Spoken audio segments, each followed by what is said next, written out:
and we're going to talk about Kantar BrandZ's valuations 2023. And I'm joined by two illustrious guests and experts on branding.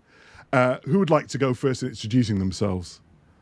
Hi, I'm Graham Staplehurst. I'm the Thought Leadership Director at Kantar BrandZ. I've been working on BrandZ for the last 10 years or so, and I've just had my 40th work anniversary in research.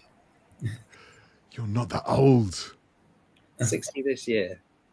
Come off it. Okay. So brands do live forever, as well as researchers in the field of health. Good for your health. Yeah, brands are good for your health in all aspects. And Nikhil, you're joining us this time. Yes. So very nice to have here. I am Nikhil. I'm based out of India. So I'm with Kantar for the last 8 years, and I am the Director of Valuations. Fantastic. So I guess we should have the big reveal. And if you look at the ticker table on the bottom, we've got the top 10 most valuable brands. So I guess we should start off there, because for those of you that might not remember, if I roll through the top 10 from 2022, number one was Apple. Then we had Google, Amazon, Microsoft, Tencent, McDonald's, Visa, Facebook, Alibaba, and Louis Vuitton at number 10. And I remember Louis Vuitton being the first luxury brand to enter the top 10. And also, was it the first European brand in a decade? Something like that, yeah. Since Vodafone had dropped out from the top 10. Yeah, they lost their signal. So we're going to talk about luxury a little bit later, but let's unpick how you do your brand valuations. Maybe, Nikhil, you'd like to talk about that, because I know that people are always interested, because they think that branding, people accept that it's an art and it's a science, but when we get down to the gritty details, they want to know, okay, but how do you make these calculations? Do you just put your finger up in the air, and who do you talk to, and what are the data points? So the brand valuation is a 3-step process. We start off with the financial value of a brand, and then we multiply that with brand contribution. Putting these 2 steps into perspective, we take into account the market perceptions as well as the consumer perceptions. So these 2 steps we combine and marry with each other and produce the brand value. Now, all methodologies across that are there in the market are similar up to a point as far as the financial value calculation is concerned. What sets us apart is the role of brand or the consumer opinions that we measure. So we're doing this research since 1998 and have the 4.1 billion data points in terms of big data, or 5 million interviews that we have done. And all of that actually goes into the heart of our methodology, which is the step 2. So essentially, the 2-step process is combining both market perceptions and the consumer perceptions. And is this something that anyone could do with any brand, or is this really something that's really special to Kantar and BrandZ? I mean, for example, I know that the top 100 global brands are huge, but we might be having some people who have small businesses, and they're thinking, how do I calculate the value of my brand, and how do I communicate that? Is it something that other people could do? I think there is a little bit of a difference, because we have a team of experts, both coming from financial community and then on the research community as well. So, I mean, the formula is very simple. It's a 3-step process, but behind these calculations are in-depth analysis, both from financial perspectives as well as our IP protected brand contribution that we have. So it's not something that is easy to replicate. However, that is something that is validated, that we have done over the years. It's transparent and is consistent. The methodology that we use to value global brands is the same that we use to value, for example, the Mexican brands or the Brazilian brand, Indian brands, and Chinese brands. So I'm just going to build on. Sorry, just because there is actually one thing that we're doing this year to democratize our BrandZ results. So yes, we publish, as Nikhil has said, brand rankings for different markets around the world, and the global top 100 and 13 more categories in addition to the top 100. So there's almost 200 brands that we value just in this one report. But the consumer data from this, we've always jealously guarded. I think, you know, it's been seen as a massive asset for Kantar that we use in lots of different ways. And this year we took a really, really unusual step. We are giving everybody, anybody, access to the whole of the BrandZ database through a new tool called Brand Snapshot. So it's powered by Kantar BrandZ. It's available for free through Kantar Marketplace, and you can look up any brand that we've covered. Now, obviously, we don't cover every brand in the world. There's only, you know, 20,000 odd brands in there, and there are a lot more than that around the world. And there are lots of countries where we can't extend our research to, but there are 40 countries where we've got reasonable coverage, and the biggest countries we have the most in. So if anybody is interested, then you should be able to find out and just follow Kantar on LinkedIn, because you'll see the posts coming up from today about this new dashboard that we've made available that's powered by Kantar BrandZ data. I'm definitely going to check that. Sounds really interesting. So about how many data points do you think you've accumulated when you're doing these evaluations now? Two different things. Again, from the research point of view, I mean, we're not valuing every brand that we have researched for. Yeah. Because, I mean, we are only valuing, for example, say top 100 or top 50 for a market. So as far as research data is concerned, I would let Graham confirm this statistic, but I think we have over 4 billion data points that we have. Something like that. Depends how you define a data point, of course. So, but if you think about, say, a brand like Coca-Cola, then we're taking the data from more than 30 markets around the world, which are going to account for 99% of its sales. So when we look at our ability to make an accurate valuation for a brand like Coke or Google or Apple, we're looking at many, many data points. And indeed, for brands like Google, we've got consumer views, and we've also got the views of business decision makers. And of course, for some of these brands, so for Microsoft, it's going to be, you know, a very large proportion of their value coming from the B2B marketing space. Yeah, I just wanted to hear it from your own mouths, because I saw the press release, and when I saw 4 billion, I was like, wow. Especially as a researcher and an academic in the field, when I, you know, review a lot of journal papers, haven't reviewed many academic papers with 4 billion data points. So I always feel humbled and humiliated when I see those numbers. And I guess the strength of what you do as well is the longitudinal aspect. It's the fact that you're doing the same again and again, year after year. So you're adding and you're learning, and you can see incremental differences. So with that in mind, I mean, there's one thing that I've noticed that hasn't changed that much, you know, from when I've been researching brands, definitely, you know, solidly over about the past 10, 15 years, is the domination of North America and Europe in the top 100 rankings. Approximately how many are from, let's call them the global majorities in the rest of the world? I mean, you know, if you think about, you know, relative to population size, you know, countries like India, like China, but even, you know, some of the other emerging economies. And of course, the Gulf going from strength to strength with airlines and purchasing football clubs and stuff. So how many other nations are in the top 100, approximately?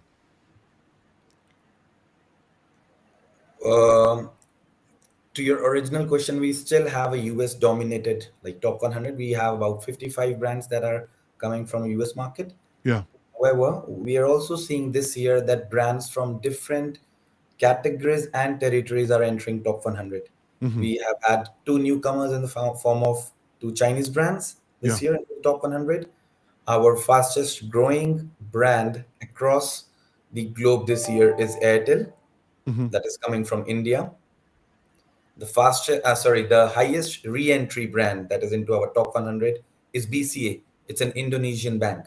So it is true that, you know, US, with the size of its economy and history, still holds the advantage or the majority in terms of top 100. But at the same time, we are seeing a very fast rising brands that are coming from all the geographies and across the categories. Yeah. Yeah, I was especially excited to see Indonesia in the top 100. I mean, you can see my Indonesian dolls, and I spent a fair bit of time out there and working with the Ministry of Tourism. So for years, Indonesia's been describing itself as the sleeping giant. And if you think about, you know, the population over 260 million, 17,500 islands, and then to see that arrive in the top 100, I was like, oh my goodness. So that was really cool. You know, we are seeing developments.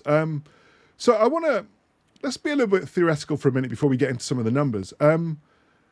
Do you think branding is still therefore a very American pursuit in terms of how brands are built, how brands know to leverage and to create value? And of course, like, there's a bunch of textbooks on my shelves, and a lot of the professors and the experts tend to be from North America. So do you buy into this idea that branding is an American thing? Just as a disclaimer, I don't. Yeah, I think branding is a human thing, frankly. Yeah. Why do brands exist? They wouldn't exist if they weren't useful. Yeah. And they're useful because people in any country in the world have busy lives. They've got a hell of a lot to do, to accomplish, and, you know, making decisions about what things to buy is quite low on their priority list, frankly. They want, you know, there are risks associated with it, so they will put some effort into getting the right brand. But brands are there, and buying the right product is made a lot easier by brands because, you know, quite simply put, they're shortcuts. So, you know, it's a human thing. Now, you know, if you go to the shop and you're in maybe a less developed country, or what historically what would have been considered a less developed country, maybe you didn't have that choice to make. Maybe you went to buy shampoo and there was a bar of shampoo and that was what you used to wash your hair with. But as soon as, you know, we get that little bit more development, little bit more, and shopkeepers start offering choices in their shops, and people, you know, first of all, they think this is wonderful, and then they get overwhelmed by the task involved of choosing all the you know, between all these products. So therefore, branding helps people find the brand that they know, that they like, that they trust, quickly and easily. And that's the job of branding. Yeah, I'm with you. I liked when you said human, because that was something, that was one of my arguments for my PhD, which I did in global branding and culture. And I looked at civilizations like Egypt and stuff like that. And yeah, I didn't really buy into the idea of the brand being on the cattle's rump and the cowboy and all that kind of stuff. So I'm excited to see how that's being reflected in the commercial world as well. So if we stick on what's going on around the world, okay, let's go straight for it. What's happened to Facebook, talking about American brands, and Alibaba, because they've both dropped out of the top 10, right? Let's talk about Facebook to start off with just a little bit. And, you know, as Nikhil said, when we value a brand, it's a combination of two things. Market perceptions. Is that business a good business? Is it worth investing in? Is that, you know, am I going to hold that share price up? Am I going to, you know, list it as a buy or a sell, frankly, as a signal to the market? On the other side, we've got consumer perceptions. So what we know is that consumer perceptions have actually been weakening. There are strong competitors in brands like TikTok, Instagram coming along, offering alternatives, and very new ones, like, well, new to me at least, the Be Real and so on. So there are alternatives that people are turning to, and that's especially younger consumers who typically are more valuable to advertisers. And so therefore the market perception is that Facebook's not a great bet for the future, because its business model is selling advertising to businesses.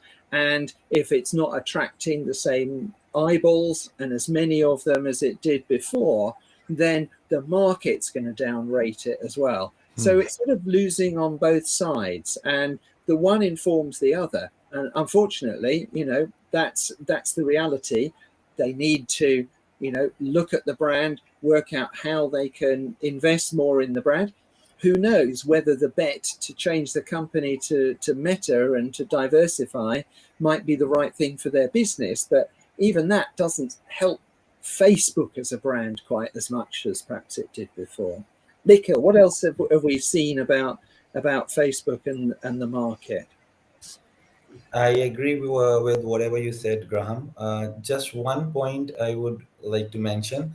I think with the technology sector was specifically bearing the brunt over the last year in terms of the declines that we saw, broad-based declines. But I think we should also take a look at a slightly longer term perspective. If you would see from last 3-4 years, I think tech brands are still the ones that have grown their value by about 25% within top 100. Facebook, you rightly mentioned, that is the one that lost a lot of its value, but it was also one of the fastest growing brands a couple of years ago, grew by 53%. So long-term patterns are likely to show ups and downs, which is what we saw this year as well. Technology has been like among the fastest growing categories in the past few years, saw a little bit of a correction this year. And I think you very rightly mentioned specifically about Facebook, the competitors that it's seeing in this space is something that it's lost a little bit of a differentiation to. Yeah. I mean, TikTok is a brand that's grown significantly this year. And Jonathan, we haven't mentioned the fact that actually overall, the top 100 is down this year. And that's the first time in quite a long time it's gone down.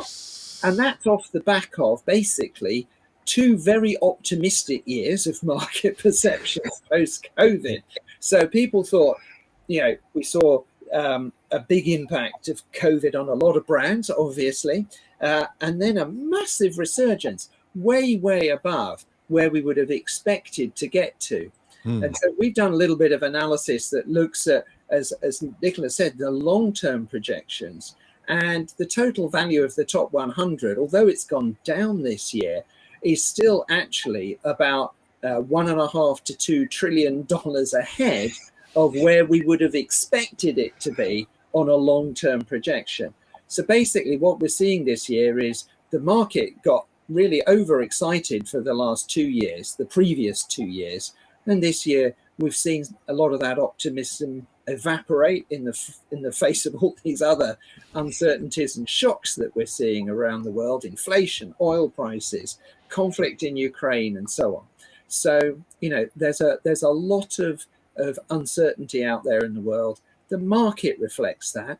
What's really interesting is that consumers are just as enthusiastic for most brands, and brands that have stronger brand equities have suffered less in this reset of the market and have been more resilient and held more of their value. So Alibaba was the other one that I think stood out as dropping out of the top 10. Is there anything that they faced that was different to perhaps Facebook? It's I mean, broadly speaking, most of the tech brands were the ones that were affected last year, and also the fact that they were also the ones that were fastest risers in the last couple of years. So I mean, one thing that is common to all, that those were the brands that are seeing a little bit of a more correction this year. Specifically Alibaba, I mean, there were a little bit of a tech crackdowns in China, which impacted some of the tech companies in that region. That also aggravated the already overall decline in the tech sector. So that is something that we are specifically seeing to the tech brands and the online retailer brands in China, in addition to the overall weakening of the tech sector in the last year. It's interesting. In the last few years, we've tended to say that brands that have a wider, broader global footprint have tended to be more resilient when there are difficulties. And it's brands with just like big in one market, like a Chinese bank or an Indian telco or whatever it might be, American fast food chain, they've tended to be likely to suffer more, because most of the things that have affected our rankings in the past years have tended to be more country specific. This year we've seen global shocks come through, and on that basis, actually it's the brands with more global exposure that tend to do a little bit worse, and the tech brands are those ones which, obviously because they're borderless in many cases, have been hardest hit. But yes, I think China is a bit of a special case, as I'm sure you're aware, and the way that the government tends to look at different sectors. We've seen it a couple of years ago. It was real estate companies in China that they cracked down on, and now it's a little bit on the tech companies. So it varies, and we see some different things in China from year to year. And yes, I mean, there's a possibility, I believe, that the Chinese government might break up Alibaba, for example. But then again, there's that possibility, with the Securities Commission, I believe, in the US with some of the tech giants as well. So, we always can see these different individual things happen. Okay, let's talk about Apple. Apple, that always seems to get spoken about, but I think legitimately we have to talk about Apple because they are number one in your rankings. And I remember from our last interview a year ago, you were suggesting that they could be the first $1 trillion brand. Of course, we didn't know what was on the horizon, but still, still at eye-watering. Was it 880 billion US dollars valuation? That's right. Which you can see on the ticker tape below, some of those numbers, and also the pre-COVID growth numbers that you mentioned. So Apple as well, because a week ago they had their release, which some people are kind of going gaga over, right? These new goggles. Personally, I think I could wear them on a plane, but I'm not sure what else. And I know that I think it was Professor Scott Galloway I saw in one of his newsletters. Shout out to Professor Scott Galloway, branding Don, but he described the headset like candy cigarettes. And some people have mentioned that it was perhaps going to be a loss leader. But that being the case, Apple seems to be in a very powerful position in terms of, some of your analysis about how they're able to capture a very unique position and charge a very interesting premium, right? Because this headset's going to come out. Was it £2,800 or something? It's going to something like that. Yeah, for those early adopters. So what do you think Apple is really good at that keeps them on top? Wow. I mean, I think if we go back to how we value brands, it's a combination of that financial value and that contribution of the brand, the brand equity component. Now, on the financial side, I think as a business they're run really well, and so managing and their leadership and so on has been really outstanding, focusing the business in a really clear way. I'm sure they've had certain things that haven't worked so well for them, but we tend to not hear about those. We tend to hear about the successes, and astonishing that in this time of global inflation, economic constraints and so on, that iPhone sales can continue to grow, for goodness sake.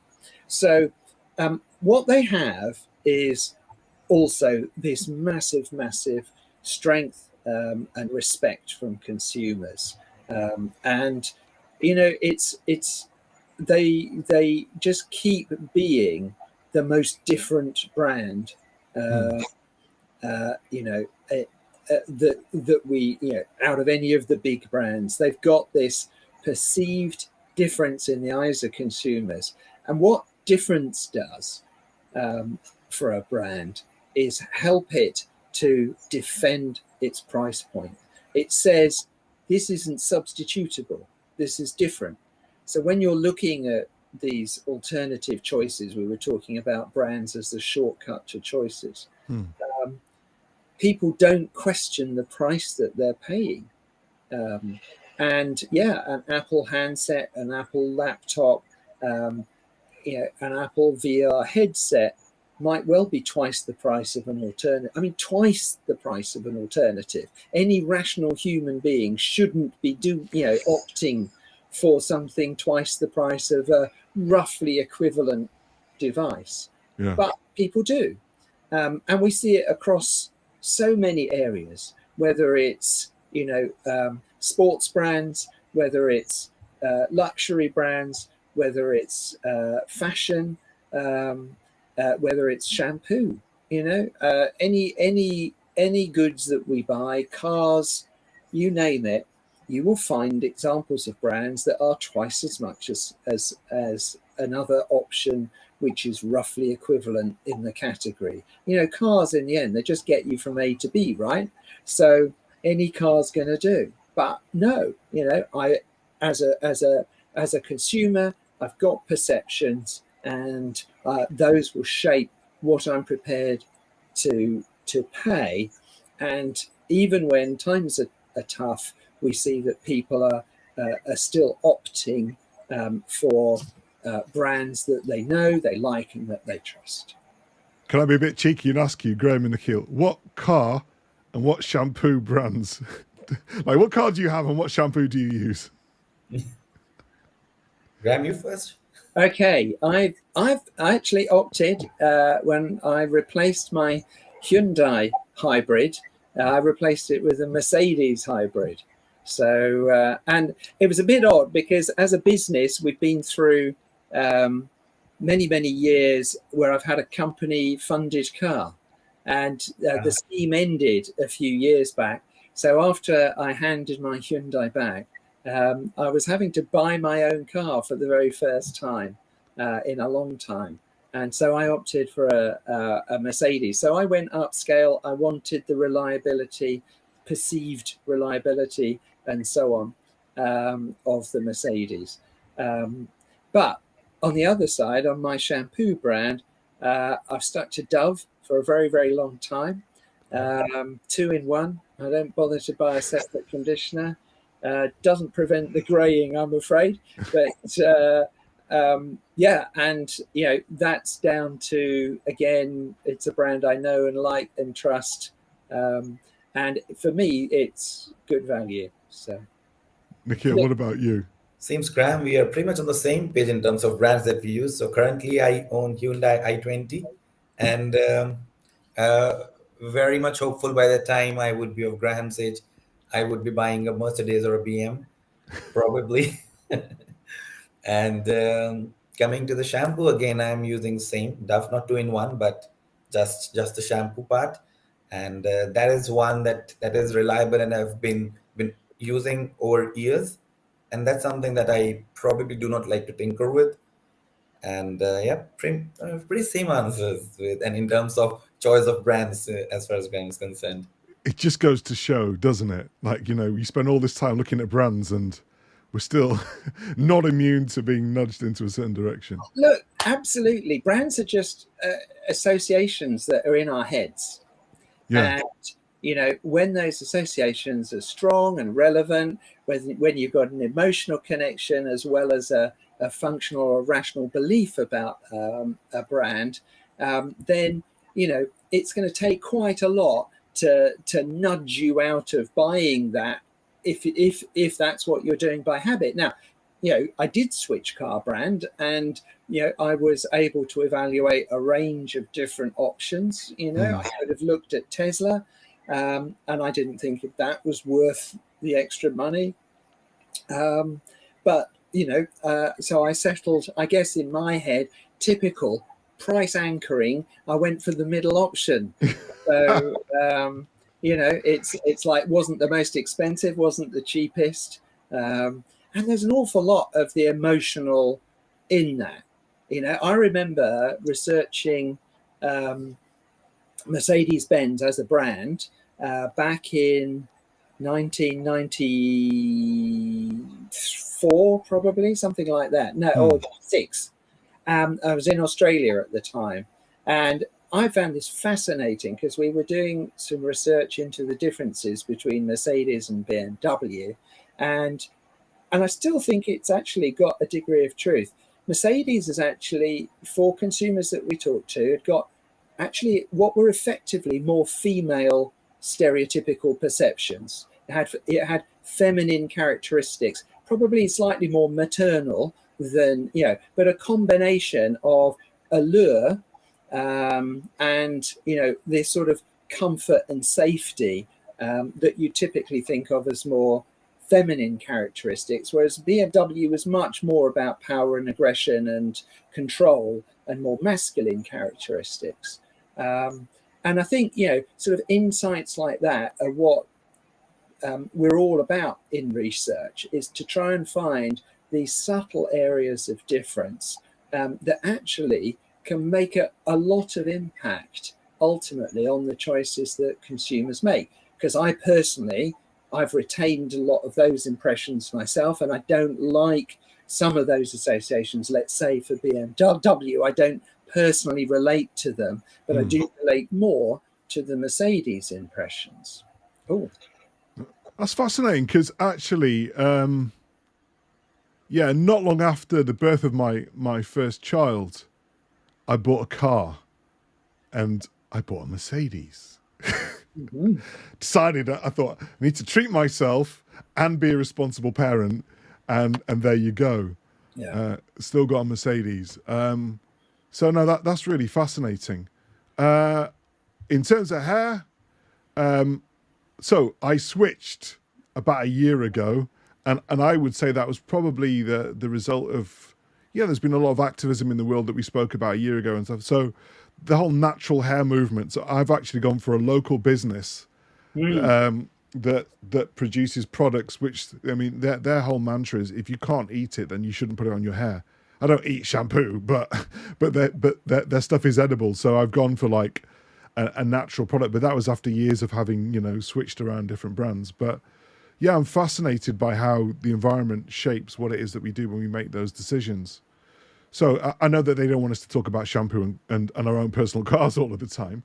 So let's continue and look at where there's been growth, right? So, we've mentioned some of the new entrants, but, talking about parenthood as well, Pampers, and, we've got Colgate in there. We've got 2 Chinese brands that have joined the top 100 that you can see on the ticker tape. Who would like to take one of those? Because to me, this also seems fascinating that suddenly, Pampers enters the top 100. Like, been around for ages. Why are nappies suddenly such a big deal? Nikhil, perhaps you'd like to talk about where Pampers has been, because it's not the first time it's in the top 100. Yeah.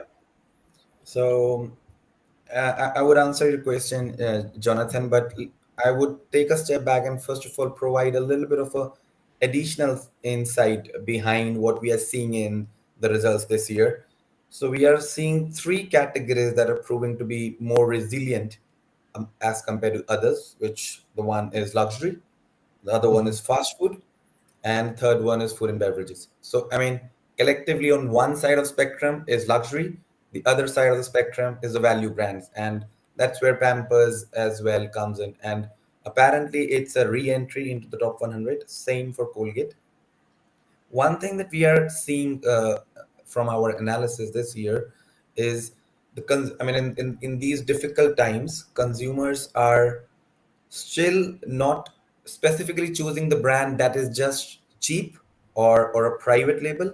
They are preferring the brand that is providing them a value proposition to them.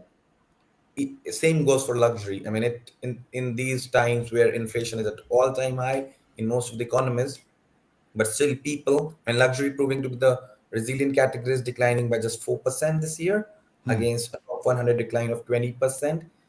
People who are buying luxury are still seeing a value in terms of what the brand is providing. And as far as the FMCG categories are concerned, I think these are the categories that prove to be defensible when the going gets tough. So Yeah. the economies, and it's most of the economies are going through very tricky phases. And when it comes to FMCG food brands, these categories typically prove to be the ones that are most defensible in these times. Colgate's, Pampers, age-old brands. I mean, people haven't lost trust for them, and time and again they've proven back into the top 100. They have always been there or thereabouts, and that's what we are seeing coming back of all those brands in these difficult times. So Graham, yeah, so no, I was going to say, let's talk about fast food, because to me that's another interesting area, because apparently we're all getting healthier, right? Uh, and making different food choices, whether that's our kombucha or our faken or whatever it is that you like, or going, vegan. But we're seeing fast food doing really well. Brands like Burger King. Is that because that they've changed their food offerings, or is that because, as you mentioned, that times are tough and it's easier to spend like whatever it is, like £1 or $1 on a hamburger from McDonald's and some fries and dipping them in some vanilla shake, and now I want some fries dipped in shake. But I mean, why do you think fast food brands have been doing so well? Well, I think that again, there's multiple answers to this. One of the things that these particular fast food brands, and remember that there are a lot of other brands out there in the world, they've really upped their digital aspects, and we've seen the growth of convenience as a driver to consumers in general.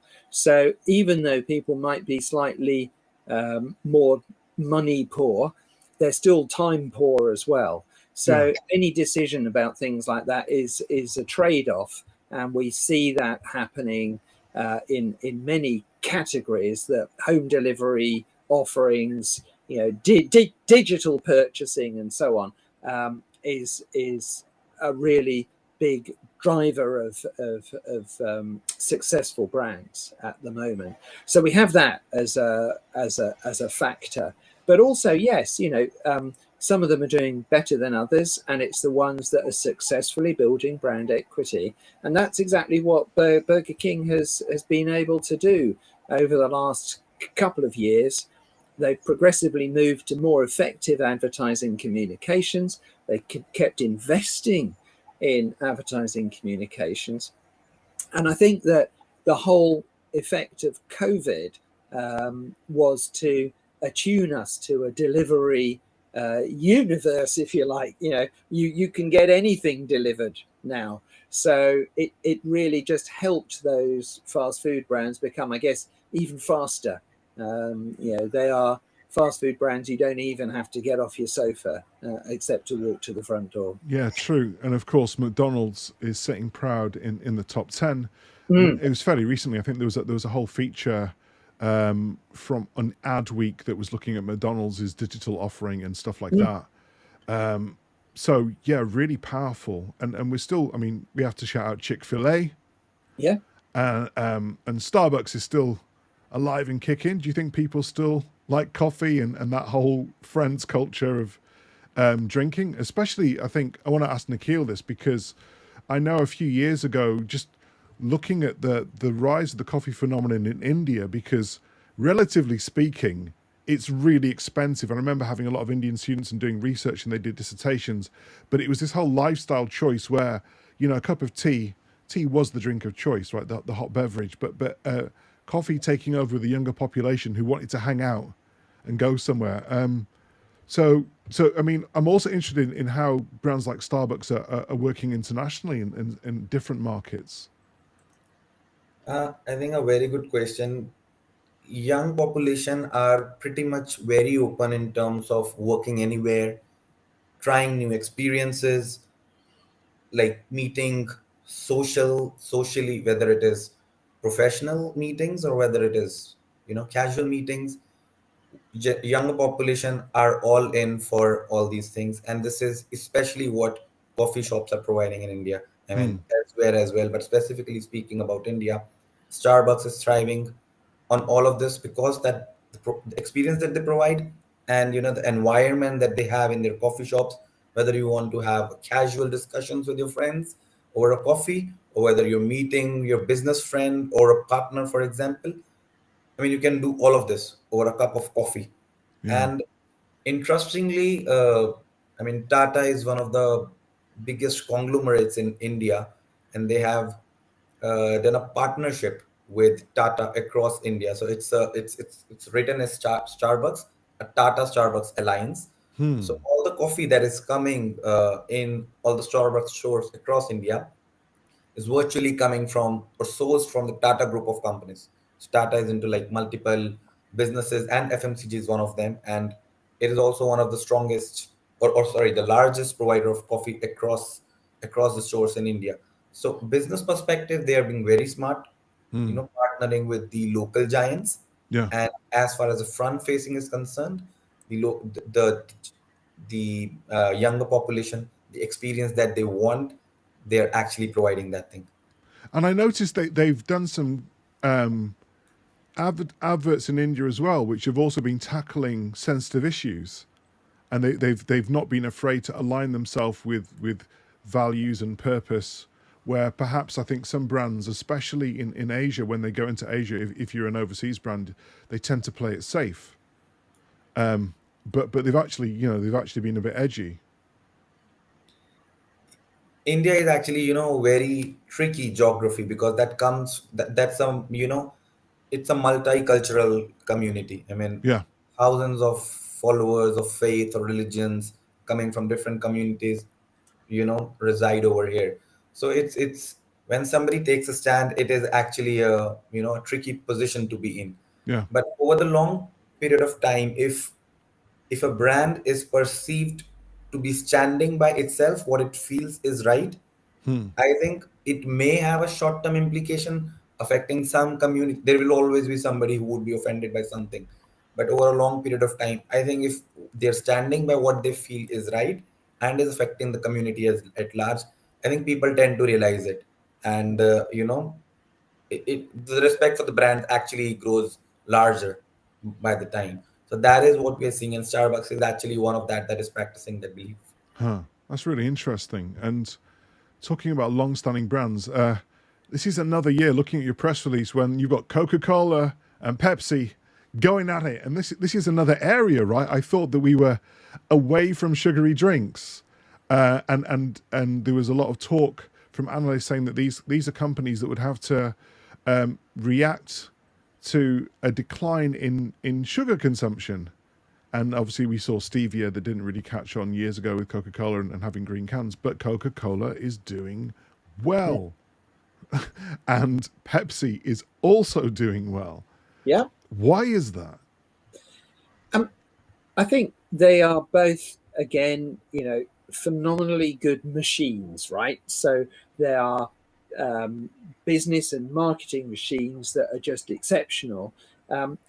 One of the things, again, to come back to is that I mean, yes, they have been pushing the zero and similar options across their portfolios and so on, and Coca-Cola and Pepsi both, I guess, yeah, at heart are, let's say, not the best things to drink lots of, but they have a place. And what we know is that you have a successful business and you create value for your brand by selling to more people and to sell at a better price, right? And what they both have been able to do, because of the sustained support, the consistent high quality of the communications, and the partnerships that they make, whether that's in sports sponsorship or celebrity endorsement, the whole. I've been really, really interested this year by Pepsi's emphasis on food. Pepsi goes with pizza, with burgers, with whatever, and I think it's such a smart strategy that, again, we talk about brands being successful when you can get into more opportunities, more occasions, more people. Now, for Coca-Cola, I think actually, they are pretty well, meeting their objective of being within arm's reach of 99% of the population of the world. It's quite hard for them to generate more opportunities. But what they can do is, smartly manage their pricing to maintain their profitability. And they have, as I said, continued to carefully manage their reputation in terms of offering alternatives like a 0-calorie option, so that they can not, be charged with being, just only bad for you. They are a reasonable treat to have. They offer alternatives and options in which they can have that. So I think that's what they're doing. And as I said, Pepsi in particular, I think after maybe a little bit less consistency, have come back with more consistent communications, more consistent marketing, more effective, and actually, we can see that in their results this year. So I have another question as well. Sports brands. I'm surprised that a brand like Nike isn't up there a little bit higher. Especially, with what's been going on, like obviously with Black Lives Matter, the Football World Cup, things like that. Yeah, and I mean, partly the value of any brand in the end, Apple is the biggest brand because the total value of its addressable market, if you like, is that much bigger. Yeah. People spend more on technology in total than they do on sports equipment and sportswear, and even on clothes in a general sense, given that they're as much a general apparel brand now, footwear and apparel, rather than just sports in that sense. So it's like they will struggle to get to that position. When you think about it, it's astonishing that brands like McDonald's and Coca-Cola can make that top 10 when the unit price that they're selling for is, literally 1,000th of an Apple unit price, right? So they get 1,000 times as many occasions and maintain the same sort of a profit that Apple does of each unit that they're selling. So, you've got to think about the overall size of the market, the opportunity that each of those brands has. I think the other thing is that, interestingly, we've seen that in around the world, Adidas and Nike are doing well, but it's a pretty competitive, fragmented market. Technology is a little bit more concentrated because having that, the investment in R&D required, whether it's to create the next generation of AI or whatever else that you're doing, that's so much more than, I will say, just creating a new shoe, right? Even though Jordan's sold for a ridiculous amount of money recently, and obviously there was the movie Air, which I think took me on a great nostalgia trip looking at 80s, pop culture. But to think that Jordan's still go from strength to strength for Nike. And we won't mention so much the debacle that Yeezy and Adidas have had over the past year. But they found a way out of it, right? Because they sold off some of their stock and have donated some of the money. And I noticed that I mentioned to you that they have a Prada Adidas pair of football boots. That's about, I think it's about £500 a pair. Which kind of brings me on to my next.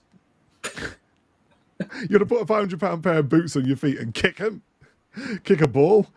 Well, obviously some people do, but I think that, we should, let's talk about luxury. I'm going to change up my sign because we're talking about luxury as well. So people want burgers and soft drinks and nappies that are affordable, and perhaps in some categories affordable luxuries, because they're paying a little bit for the brand. And we, for those of you that have heard of the lipstick effect, and if you haven't, you could do a Google to talk about how people kind of reward themselves or cheer themselves up in tough times. But we're talking about straight up, out and out luxury brands like Louis Vuitton, like Dior, doing remarkably well. And that's not mass consumption. You know, that's not a pair of Jordans. That's not a pair of retro Jordan 1s. That's like Louis Vuitton is going from strength to strength. They've gone from number 10 to number 8 this year. What's going on? I'll start on this one then, and I'll hand over to Nikhil. But I think the first thing you have to remember that this is a very long-term trend. Yeah. And it's related to rising levels of overall global wealth, and the increasing numbers of relatively wealthy people, particularly in those global majority markets you've talked about, in Brazil, in China, in India, and so on. So we've seen more and more people moving up into middle class and then upper middle class tiers within those societies. And when you have populations in the billion and more, then a small proportion of those people, that's still a lot of people. And the other thing that's happened more recently was that a lot of those people were obviously spending on experiences, was one of the big luxury areas. But during lockdown, remember that China had a year more of lockdown than just about anyone else did around the world. You couldn't leave, you couldn't go out and have experiences in the same way. So that certainly, we know, helped to sustain, it deprived spending in one area and moved it into another area, which was like luxury goods. Nikhil, what else have we got on luxury then? I think what very rightly said, the experience is one of the foremost drivers of what we are seeing in the luxury category over the last year. Secondly, a bit of what I was talking about it earlier is that people are still not just focusing on cheap products that you're seeing. I think they are still going to buy the one that they feel is providing value to them, irrespective of the price. So that is the other side of the spectrum that we're talking about: value proposition on the one side with FMCG, and then the luxury on the other side. They still feel the brand and the value that is providing to them is pretty much justified. So these are the brands that have been able to justify their price premium in terms of whether it is Gen Z, whether it is millennials, and as what Graham was mentioning, I think they've been very smartly diversifying in terms of their global reach. China has been one of the biggest markets. They're diversifying to one of the fastest growing middle class markets as well, at the likes of India, Brazil is what he mentioned. So combination of all these things are coming into the play when it comes to the luxury sector. And so do you think brands like Shein as well are part of that mix, because they have gone up? I think, was it number 70? You've got them. People either love them or hate them, right? But you can definitely get hold of a lot of stuff. Like if you're a kid with a little bit of pocket money, then definitely. But the Instagram generation of aesthetics and wanting to acquire things, I'm guessing, means that I believe that you've got some people that are shopping at both ends of the spectrum, right? I think that previously there was an assumption that you had X amount of money and then and you would go to that next socioeconomic group. Oh, people are so much more mixed now. I don't know if have you come across this term, Henry? So high earner, but not yet rich. Okay. Or not rich yet, I should say. Sorry.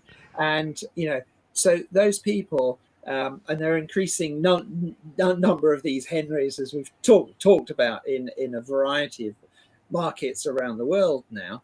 I'm sure they're in Indonesia as well, and, everywhere else.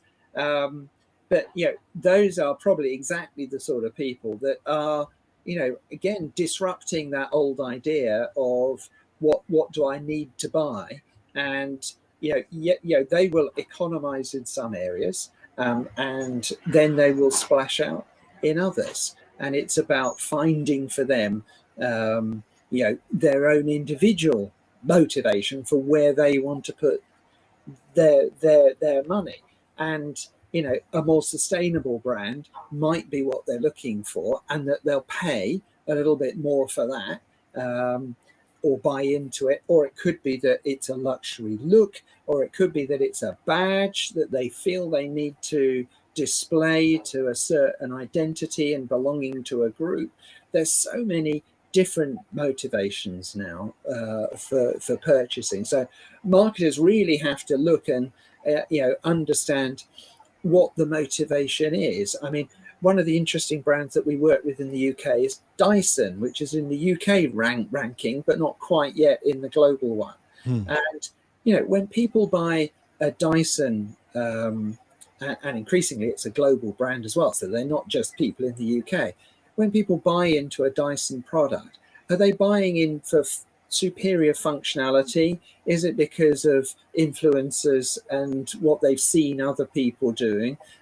Is it just because they know it's more expensive, but it gives them a sense of self-worth to spend money on things that will, either make their house look good or make them look good or ease their life in some way? So, you've got all of those different motivations. I'd say that Dyson have invented, a whole category of luxury products of their own, just in the same way that, Nike are doing with Prada badged boots and so on. So, you've got all of these different motivations and ways to attract people into brands.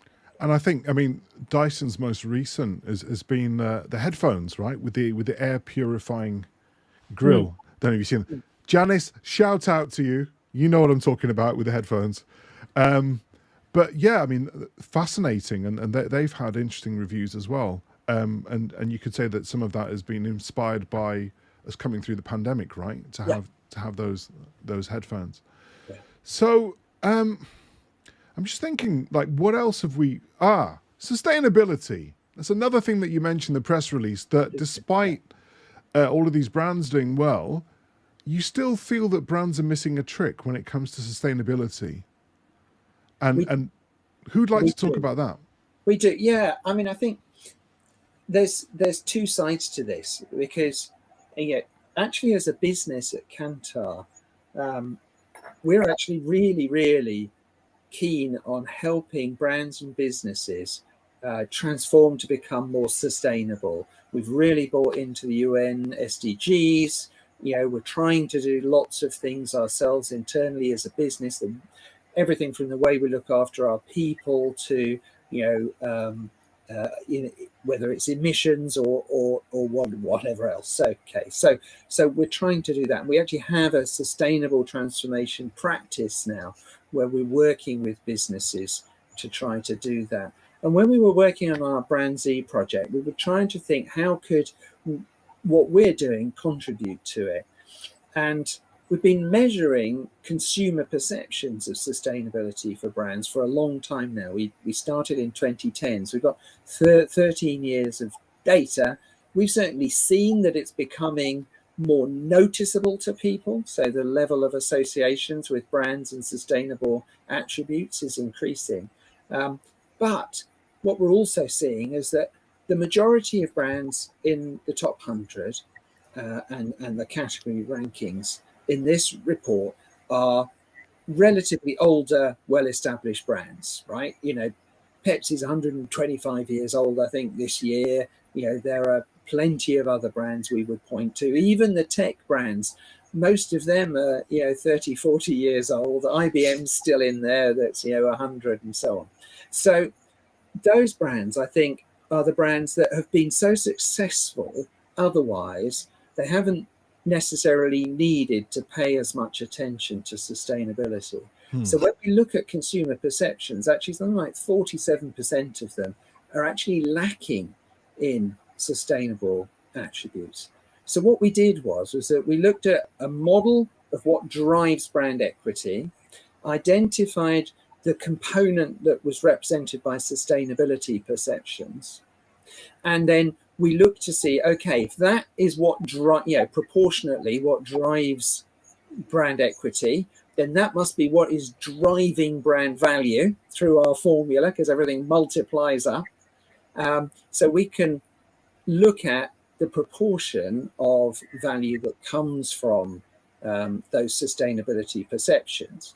And when you think that they're lacking in 47% of those brands, we can also look at the gap to, well, what if those brands were as well regarded and did all the good things and were known for doing all the good things that the best brands in the world are known for? And, our estimate is that something like $190 billion of value is currently coming from sustainability with just what those brands are doing at the moment. But there's probably as much on the table, if not more, if they were to be as good. So we think that there's business sense in driving sustainability perceptions, doing the right thing, and then telling people what you've done to add to all the other things that they know and like about you, whether you're Coca-Cola or Microsoft or whoever. Nikhil, sorry, I talked too much there. Is there anything more that we can add on that one? No, I think you have pretty much said this very well. I think just one additional thing I want to say. I think few years down the line in the past, it was probably not something that a lot of companies are actually focusing upon a very big untapped potential. And $190 billion, $200 billion I have mentioned is just 3% of the brand value. So there is a tap potential over here. I mean, from 0% to 3% to tune of $200 billion. And how much is something that we don't know. And very sure that this number is likely to go up very fast. With that, it's already becoming a hygiene factor for a lot of companies. People do expect it, whether companies like it or not, do something in that. We're seeing the sustainability importance in the years to come. So I think we're kind of coming to the end. I mean, unless there's anything else you'd like to say. I mean, other than me saying it's been a fascinating read. Thanks very much again for sharing your insight with me. Freaks me out from time to time when I see Doritos there. And I think about the fact that my family's eaten more Doritos than they've ever eaten before. And I wonder, what incepted my family to eat Doritos in particular this year. And then the other shout outs we should give to, I think Ferrari as well is doing pretty well. Yeah. But are there any final thoughts? Yeah, there's one thing from me, and actually it was partly because it's been brought up yet again by another column by Mark Ritson today in Marketing Week, and that is the importance of looking when you're trying to manage a brand, whether you are Coca-Cola and Apple or whether you're the smallest brand, you're just starting out, you're trying to create your brand. Profit is the most important determinant for long-term business success. Growth is important, but profit is more important. Yeah. Growth in terms of numbers of consumers and buyers and units sold and so on, that, yes, is something that you do have to pay attention to. But profit comes from managing your price, and the ability to manage your price comes from difference. And as Mark Ritson pointed out today, and actually using some of the data in the analysis that we've done at Kantar, differentiation is not dead. Differentiation is absolutely vital for brands. And when there's economic pressures on brands, pricing is actually more important than ever.